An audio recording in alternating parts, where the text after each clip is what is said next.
이 책은 2년 반 동안 감옥 생활을 한 기자가 감옥에서 만난 이 사형수들의 심리와 행동을 분석한 내용의 책입니다.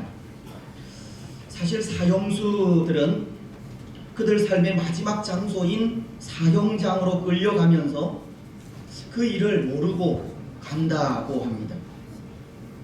그러다 이 교수대 건물 쪽으로 난 길로 들어서게 되면 그제서야 자신의 사형을 인지한다고 하는데요.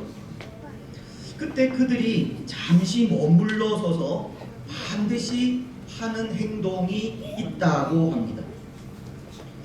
그것은 먼저 하늘을 쳐다보는 일입니다. 그리고 다시 땅을 보며 사형장으로 간다는 겁니다. 그들은 이미 사형 선고를 받았고 집행 날짜를 기다리는 상황이지만 막상 교수대가 있는 건물로 들어서면 이 큰 충격을 받고는 하늘을 본 후 다시 땅을 향해 머리를 떨군다는 겁니다. 여러분, 왜 사형수들이 그 마지막 순간에 하늘을 보고 그리고 땅을 보겠습니까? 제가 사형수가 되어 보지 않아 그 이유는 자세히 알 수 없지만 아마 이런 마음에서이지 않을까 생각합니다. 이제 올 것이 왔구나. 그리고는 혹 하늘에서 나를 구해주지 않을까 하는 마음에 하늘을 보는 것이 아닐까. 하지만 이내 고개를 숙여 땅을 보고 걸어가는 것은 이제 더 이상 소망이 없다는 것을 깨달았기 때문이 아닐까 생각합니다. 사형수들은 절망과 후회 속에 모든 소망을 접고 교수대로 향해 걸어가는 겁니다. 여러분, 저는 오늘 성탄절을 맞아 이 성탄의 메시지를 전하려 하는데요. 때로 무슨 설교의 서론이 이렇게 절망적인가를 말씀하실 분들도 있을지 모르겠습니다. 하지만 오늘 설교의 서론을 절망적으로 시작한 것은 이 서론과는 정반대의 말씀을 전하려는 마음에서입니다.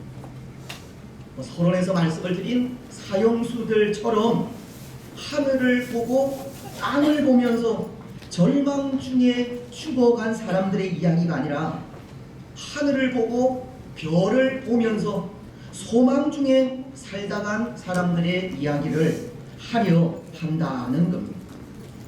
큰 기대와 소망으로 먼 길을 걸어 베들레헴에까지 찾아와 만왕의 왕이신 예수님을 만난 동방 박사들에 대한 이야기를 하려 하는 겁니다.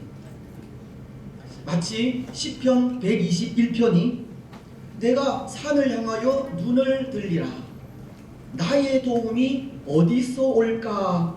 라고 하늘에 소망을 두고 살아가는 그런 사람들에 대해 생각을 하려 한다는 겁니다.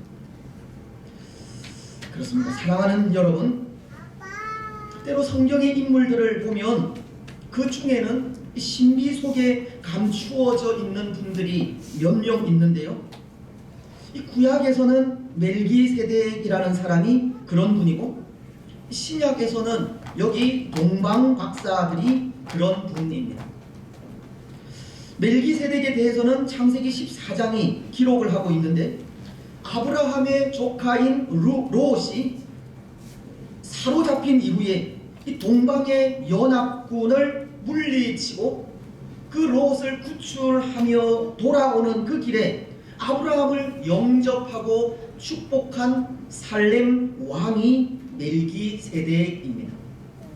히브리서의 표현을 따르면 이 멜기세덱은 족보도 없고 시작한 날도 없으며 생명이 끝난 날도 알지 못하는 인물로 묘사를 합니다.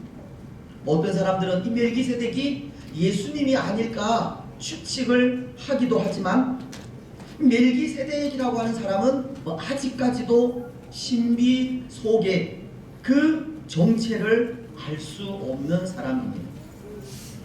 또 오늘 본문 속의 동방 박사들도 마찬가지입니다. 이들도 만왕의 왕이신 예수님의 탄생을 알려주던 그 별과 함께 나타났다. 그 별과 함께 신비 속으로 사라져버린 인물들인데요. 초기 교회의 역사는 이들에 대한 전설을 기록하기는 합니다. 그 전설에 의하면 예수님을 찾아온 이들은 동방의 왕들로서 그 수는 셋이며 그리스, 인도, 외국에서 왔다고 합니다. 그리고 그 이름이 가스팔, 멜리울, 발다살이라고 하는데 이들은 이후에 예수님의 제자인 도마에게 세례를 받았다는 전설까지 있습니다. 또한 이들의 뼈가 주후 4세기경 콘스탄틴 황제의 어머니인 세인트 헬레나에 의해서 발굴이 되어서 그 유골을 금상자에 넣어 지금까지 독일 쾰른에 있는 대성당에 보관 중이라고 하는 그런 이야기도 있는데 이것은 믿거나 말거나 한 이야기입니다. 때로 아기 예수님을 찾아온 동방 박사의 수도 세 사람이 아니라는 이야기도 있지만 그것도 자세히는 알 수 없습니다.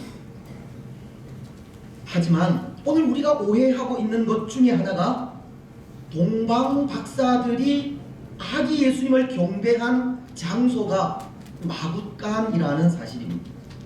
때로 우리는 그렇게 생각도 하지 않습니까? 동방 박사들이 예수님을 경배한 장소가 마굿간이라는 겁니다.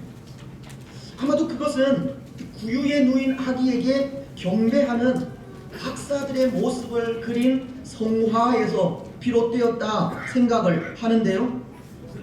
사실은 그것이 아닙니다. 오늘 우리가 읽은 본문을 보면 그들이 아기 예수님을 찾아와 경배한 때가 예수님이 탄생하셔서 마굿간에 누이셨던 그때가 아니라 예수님의 탄생 이후 어느 정도 시간이 지난 때인 것을 알 수 있기 때문입니다. 오늘 7절은 이렇게 말씀하지 않습니까? 이에 헤롯이 가만히 박사들을 불러 별이 나타난 때를 자세히 묻고, 헤롯은 별을 보고 찾아온 동방 박사들에게 별이 나타난 그때를 묻고 있는데요. 이것은 헤롯이 별이 나타난 그때를 예수님이 탄생하신 때로 보았다는 겁니다. 그리고 그때로부터 동방 박사들이 헤롯의 궁으로 찾아오게 된 그 기간을 계산한 겁니다. 그래서 그 계산 이후 헤롯이 그의 군사들에게 명령한 것이 있습니다. 별이 나타난 그때를 표준하여 2살 아래의 아이들을 다 죽이라고 하는 명령입니다. 이것은 동방 박사들이 별을 보고 찾아와 예수님을 경배한 때가 적어도 예수님이 탄생한 직후의 일이 아님을 짐작하게 하는 내용입니다. 그래서 동방 박사들이 예수님을 경배한 장소가 마굿간이 아니라는 겁니다. 물론 오늘 성탄절에 우리가 관심을 가져야 하는 부분은 이런 부분이 아닙니다. 또 오늘 제가 말씀드리려고 하는 것도 그것이 아닙니다. 동방의 박사들이 몇 명이고 그들이 몇 명의 수행원을 거느리고 예수님을 찾아왔으며 그들이 구유에 누이신 아기 예수님을 경배한 것인지 그것이 오늘 우리가 생각하려는 것도 우리가 관심을 가져야 하는 일도 아니라는 겁니다.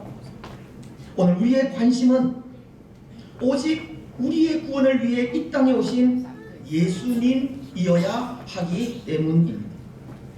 동방 박사들이 그 먼 곳에서 별의 인도로 찾아와 만왕의 왕으로 나신 예수님께 온 마음을 다해 경배하고 있듯이 오늘 우리의 관심은 왕으로서 이 땅에 오신 예수님께 두어야 한다는 겁니다.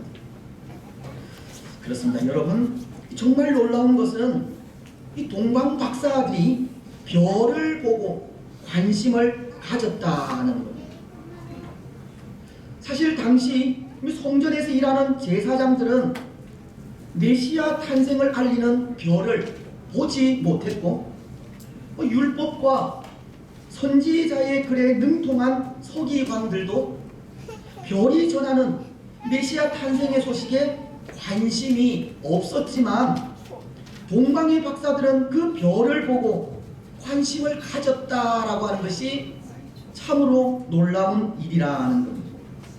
왜냐하면 이 별은 왕의 탄생을 알리는 별이기 때문입니다. 동방 박사들은 이 별이 왕의 탄생을 알리는 별이라는 것을 알았기 때문입니다. 또 그 왕은 보통 왕이 아니라는 것을 알았기 때문입니다. 이들은 아기의 몸으로 이 땅에 오신 예수님을 경배하기 위해 그 먼 길을 걸어오기까지 예수님은 단순히 유대인의 왕이 아니라 그 이상의 왕이라는 사실을 알았다는 겁니다. 민수기서는 24장 17절을 통해 이런 말씀을 하십니다. 내가 그를 보아도 이때의 일이 아니며 내가 그를 바라보아도 가까운 일이 아니로다. 한 별이 야곱에게서 나오며 한 큐가 이스라엘에게서 일어나서 모압을 이쪽에서 저쪽까지 쳐서 무찌르고 또 셋의 자식들을 멸하리로다. 아마도 이들은 민수기서와도 같이 유대 전통에 대한 연구를 통해 한 별과 한 큐로 지칭이 되는 메시아의 탄생을 알고 있었던 사람들이 아닌가 합니다. 그런데 여러분, 이것은 오늘 우리에게 참으로 중요한 메시지를 던져줍니다. 한 별과 한 큐로 지칭되는 메시아의 탄생을 알고 있었다는 것에는 참 중요한 메시지가 담겨 있다는 것. 그것은 메시아에 대한 사모함이 메시아이신 예수님을 보게 한다는 의미를 담고 있기 때문입니다.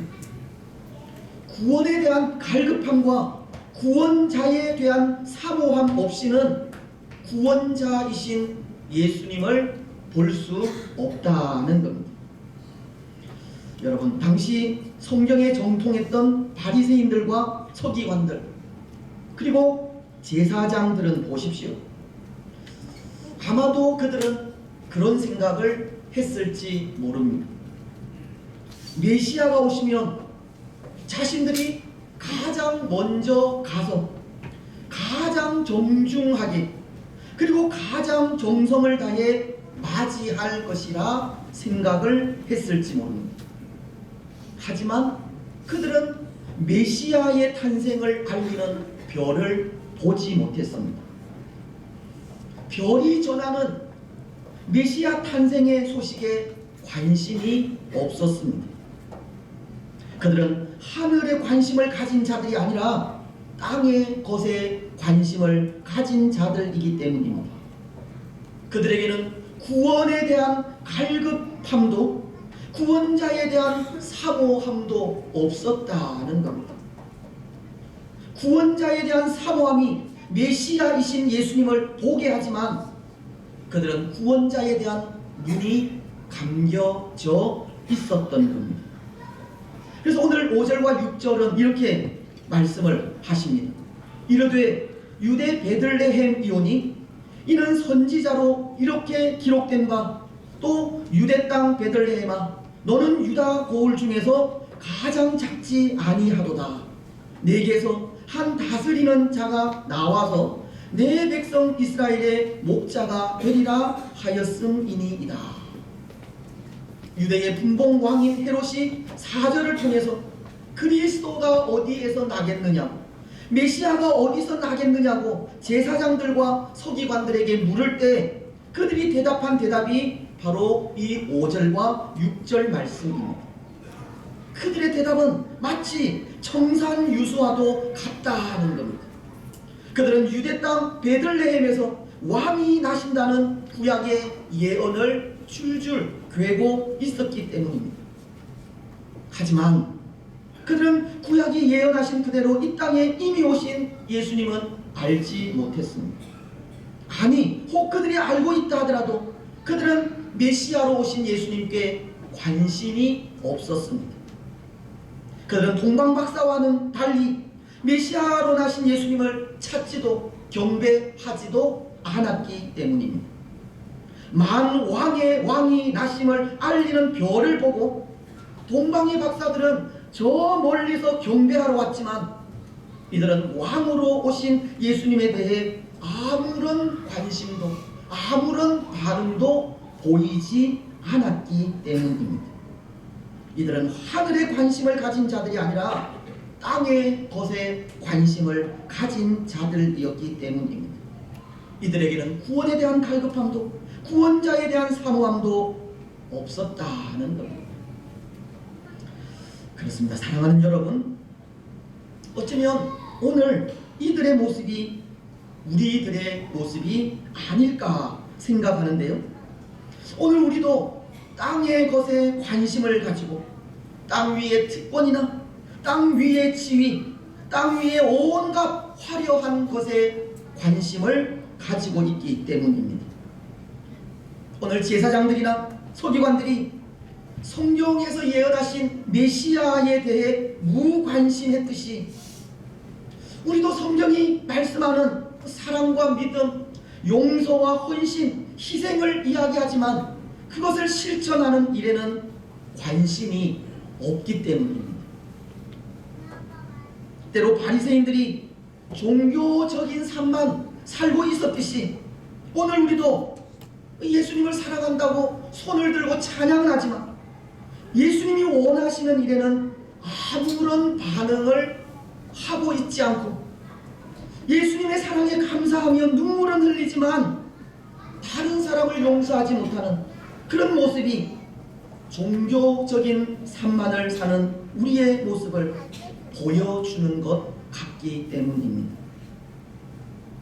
때로 참 안타까운 것이 신앙의 삶은 그 삶이 깊어지면 깊어질수록 하나님의 생각에 더 민감하고 날마다 하나님을 더 가까이 하며 하나님께서 원하시는 곳에 하나님께서 원하시는 방법으로 서 있어야 하지만 그렇게 하지 못한다는 것 때문입니다. 오늘 제사장들이나 서기관들처럼 지식적으로 아는 것은 많은데 삶에서 나타나는 모습은 지극히 적다는 것이 얼마나 안타까운 일인지 모릅니다. 우리가 잘 아는 아시시의 성자 프란시스는 평화의 도구라는 시를 통해 이런 기도를 드렸습니다. 주여, 나를 평화의 도구로 써 주소서.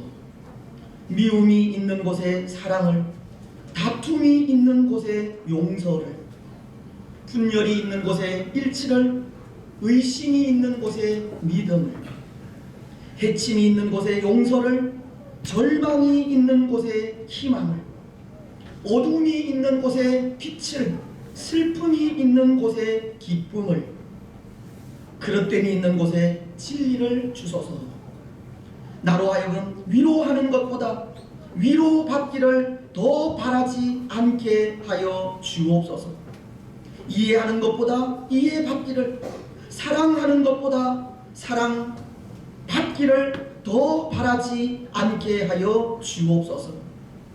왜냐하면 주는 것으로 인해 우리는 받으며 용서함으로써 우리는 용서를 받기 때문이며 그리고 죽음으로써 우리는 영원한 생명을 얻기 때문입니다.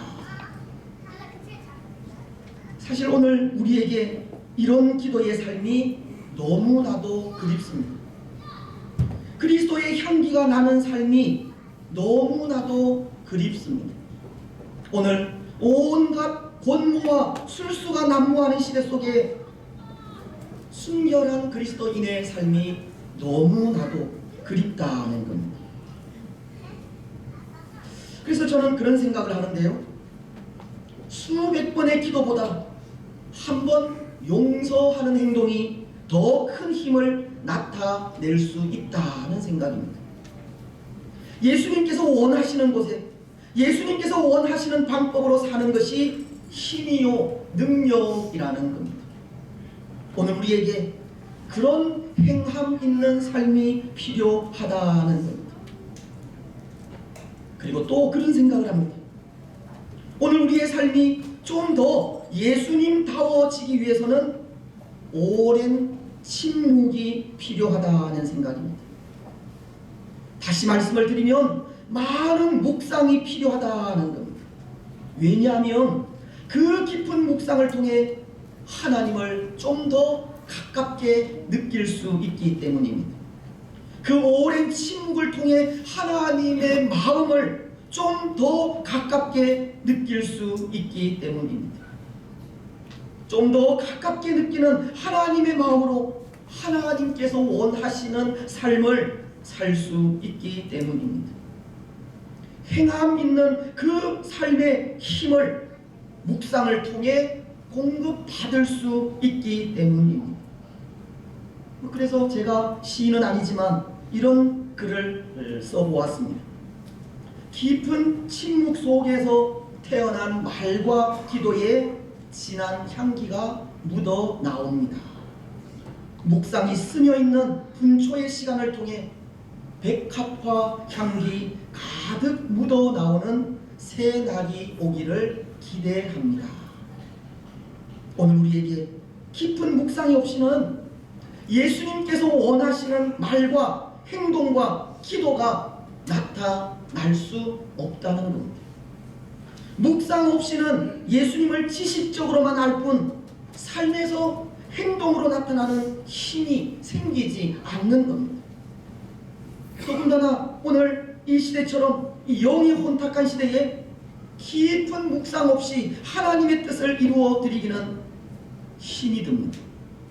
모두가 다 자기 생각에 옳은 대로 사는 시대에 하나님을 가까이 하는 삶을 통해 나를 버리는 삶이 없다면 오늘 제사장들이나 서기관들처럼 지식만 가진 그리스도인들이 될 뿐입니다. 경건의 모양만 가진 그리스도인이 될 뿐이라는 겁니다. 여러분, 오늘 우리는 이 본문 속의 유대교 지도자들처럼 이 성경적인 지식만을 가진 사람들이 되지 않기를 바랍니다. 종교적인 모양만을 가지고 사는 사람들이 되지 마시기 바랍니다. 말뿐인 신앙인이 되는 것을 조심하시기 바랍니다. 깊은 묵상을 통해 하나님께서 원하시는 것이 무엇인지를 발견하시고 하나님께서 원하시는 곳에 하나님께서 원하시는 방법으로 나아가는 우리들이 되시기를 바랍니다. 여러분, 오늘 동방 박사들은 보십시오. 그들에게는 하나님께서 원하시는 삶의 모습이 있습니다. 그들은 만왕의 왕이신 아기 예수님을 경배하며 나아갔기 때문입니다. 오늘 동방 박사들은 헤롯의 궁에서 나온 이후 예수님이 있는 곳에 이르게 되었고 아기 예수님께 경배를 드립니다. 11절을 보시면 집에 들어가 아기와 그의 어머니 마리아가 함께 있는 것을 보고 엎드려 아기께 경배하고 보배합을 열어 황금과 유황과 모략을 예물로 드리니라. 동방 박사들은 하나님께서 원하시는 삶을 산 겁니다. 어쩌면 그들은 왕궁이 아닌 초라한 마국간에서 태어나신 아기를 왕으로 인정하기 어려웠을 수 있었고 헤롯과 제사장들과 서기관들이 부정하는 아기를 메시아로 받아들이지 않을 수도 있었지만 그들은 별이 머물러 선 그 집의 아기가 만왕의 왕이신 것을 믿고 그 앞에 엎드려 귀한 예물을 그들의 아기 예수께 드리며 경배한 것입니다. 그들에게 주어진 일은 아기로 이 땅에 오신 예수님을 경배하는 일이기 때문입니다. 그들에게 삶의 참된 가치는 세상적인 것이 아니라 하늘에 있는 것이기 때문입니다. 때로 오늘 세상은 눈에 보이는 영광에 취해 초라하고 나약하게 보이는 것에는 아무런 관심도 아무런 가치도 두지 않지만 참으로 가치 있는 것은 초라하게 보이는 하늘의 것이기 때문입니다. 정말 가치 있는 것은 눈에 보이지 않는 영적인 것이기 때문입니다. 정말 가치 있는 것은 우리 주 예수 그리스도이시기 때문입니다. 예수님만이 참된 구원자이시기 때문입니다. 그렇습니다. 이제 말씀을 맺겠습니다. 사랑하는 여러분, 오늘 땅의 것에 관심을 가지고 땅 위의 특권이나 땅 위의 지위, 땅 위의 온갖 화려한 것에 관심을 가지고 있으면 하늘에서 인도하는 찬란한 별을 보지 못합니다. 때로 화려한 건물과 거대한 기둥에 둘러싸여 있는 궁궐만을 동경한다면 우리를 위해 이 땅의 아기의 모습으로 오신 예수님을 볼 수 없습니다. 경건의 능력은 없이 경건의 모양과 종교적인 위선으로 가득 차 있다면 시대를 향하신 하나님의 징조를 읽을 수도 없으며 더군다나 구유에 누이신 아기 예수님은 도무지 상상할 수 없습니다.